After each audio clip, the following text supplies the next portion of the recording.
আপনি কি বিএ ও এম এর জন্য অনলাইনে বেস্ট কোচিং নিতে চান? বাংলা অনার্সে ভালো রেজাল্ট করতে চান? তাহলে আজই আসুন নাম্বার 1 কোচিং সেন্টার প্রান্তিক গাইডে। নমস্কার, প্রান্তিক গাইডে সবাইকে শুভেচ্ছা অভিনন্দন। প্রান্তিক গাইডের পক্ষ থেকে আজকের নিবেদন কলকাতা বিশ্ববিদ্যালয় BA third semester history general SEC A1 অর্থাৎ travel and tourism and practice এই পেপারের সাজেশান 2024 সালে যারা কলকাতা বিশ্ববিদ্যালয় থেকে থার্ড সেমিস্টার পরীক্ষা দেবে তাদের জন্য এই সাজেশানটা খুব গুরুত্বপূর্ণ। আমি যেগুলো বলবো তোমরা সেগুলো লিখে নেবে, সেগুলোই কমন পেয়ে যাবে। প্রান্তিক গাইডের সাজেশন মানে তোমরা জানো বেস্ট কোয়ালিটি নাম্বার 1 সাজেশন। আমি খুব কম প্রশ্নের সাজেশন দিয়ে দিচ্ছি, তোমরা অবশ্যই সংগ্রহ করবে। এত কম প্রশ্নের সাজেশন আর হয় না। আর প্রান্তিক গাইডের সঙ্গে থাকলে সমস্ত কিছু হেল্প পেয়ে যাবে।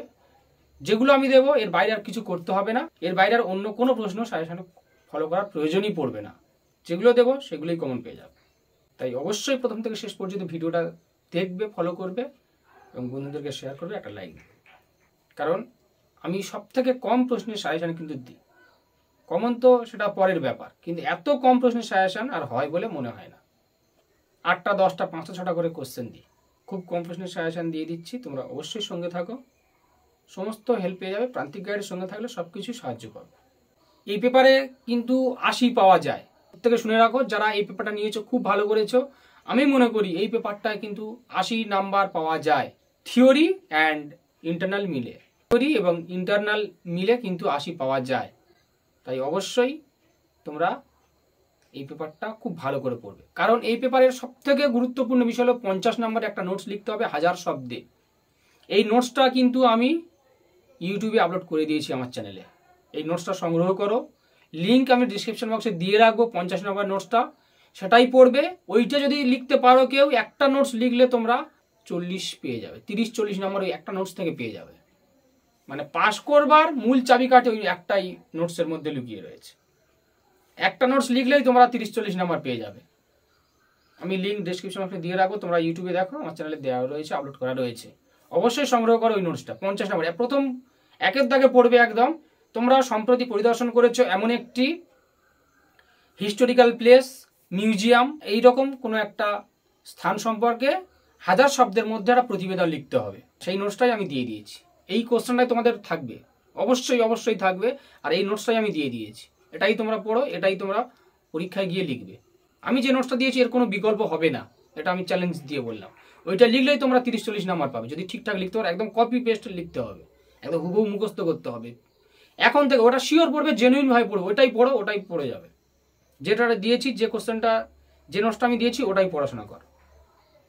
বাদ বাকি তোমাদের আর কিছু টাচ করতে হবে না। যা পারবে, যা জানবে তাই লিখতে হবে, পড়তে হবে না কিছু। ওই একটাই নোটস পড়ে যাও আর সেই পরীক্ষার দিন পর্যন্ত, তাহলে হয়ে যাবে।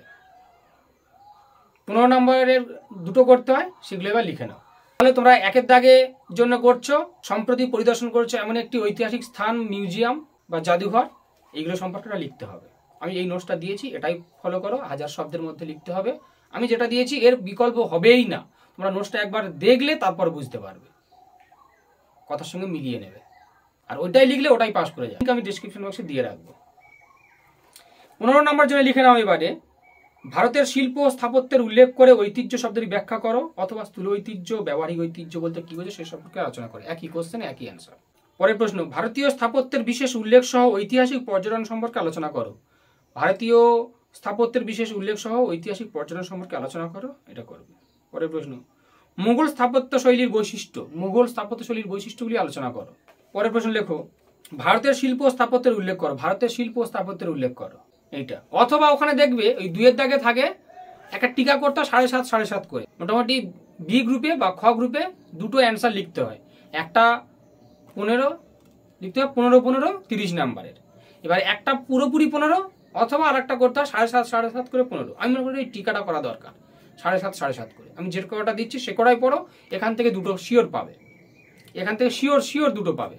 আর তোমাদের বলে রাখছি, লাস্ট মিনিট ফাইনাল সাজেশন প্রান্তিক গাইডের সব থেকে গুরুত্বপূর্ণ হচ্ছে ওই লাস্ট মিনিট ফাইনাল সাজেশনটা। আমি কিন্তু ওই যে লাস্ট মিনিট ফাইনাল সাজেশনটা দেবো সেটা ফলো করবে, সেটা একদম পরীক্ষা হুবহু কমন পেয়ে যাবে।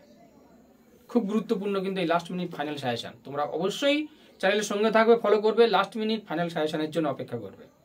আমি ঠিক সময় দিয়ে দেবো, চিন্তার কিছু নেই, সমস্ত কিছু আমি দিয়ে দেবো। তাই লাস্ট মিনিট ফাইনাল সাজেশনটা অবশ্যই সংগ্রহ করবে। টিকা থেকে লিখে নাও প্রাচীন ভারতের মন্দির স্থাপত্য, এটা লিখবে। আদিনা মসজিদ, ভিক্টোরিয়া মেমোরিয়াল হল, তাজমহল আর চন্দ্রকেতুগড়, এই 5টা তোমরা করবে। 2টো অবশ্যই অবশ্যই অবশ্যই পাবে। প্রাচীন ভারতের মন্দির স্থাপত্য, আদিনা মসজিদ, ভিক্টোরিয়া মেমোরিয়াল হল, তাজমহল আর চন্দ্রকেতুগড়, এই কোশ্চেন কটাই করো। শেখ পেপার থেকে তোমাদের সব থেকে বেশি নাম্বার আসবে এই পেপারে, সব থেকে বেশি নাম্বার তোমরা পাবে। ওই 50 নম্বরের জন্য ওইটা লিখলে তো আর কোনো কথাই নেই, পুরো একদম মুখস্থ করে নাও। যে গরু রচনা ছোটবেলায় যেমন মুখস্থ করেছিলে, ঠিক তেমনই গরু রচনার মতো একদম মুখস্থ করে নাও। আর অন্যগুলো এইগুলো পড়ো। টিকা কটা পড়ো। আদিনা মসজিদ, তাজমহল, ভিক্টোরিয়া, তোমরা যা দেখেছো, যেগুলো জানো ভিক্টোরিয়া তাজমহল সম্পর্কে, ভিক্টোরিয়া তাজমহল সম্পর্কে যা জানো তোমরা সেগুলোই লিখবে।